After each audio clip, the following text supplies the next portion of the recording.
और मैं इसलिए कहता हूं कि सरकार पिछड़े दलितों और अल्पसंख्यकों को डराना चाहती है।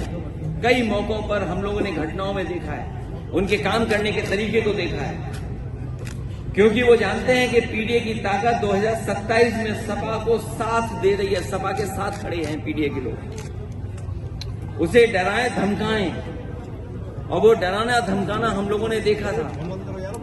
अभी जो बाई इलेक्शन हुआ था उसमें किस तरीके से डराया धमकाया गया था, उन्हें वोट तक नहीं डालने दिया गया था।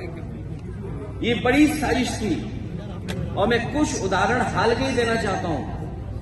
मैं पुराने उदाहरण कोई नहीं देना चाहता हूं। किस तरीके के सरकार का व्यवहार है डराने का, मैं वही उदाहरण कुछ देना चाहता हूं।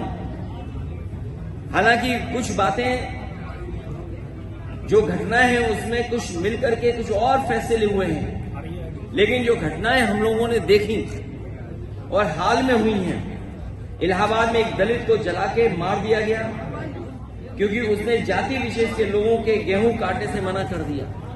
क्या आज के आजाद भारत में, जहां बाबा साहब भीमराव अम्बेडकर जी का संविधान हो, वहां पर ऐसी घटनाएं होंगी कि अगर गेहूं के काटने के लिए मना कर दें तो उसकी जान ले लेंगे जला करके?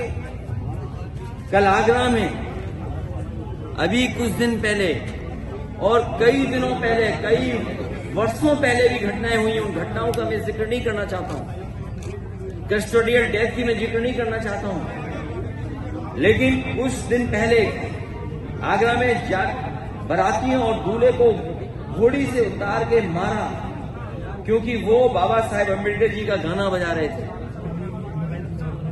अगर गाना तेज था तो उसकी शिकायत की जा सकती है, लेकिन गाना आप क्या बजा रहे हैं नहीं बजा सकते हैं।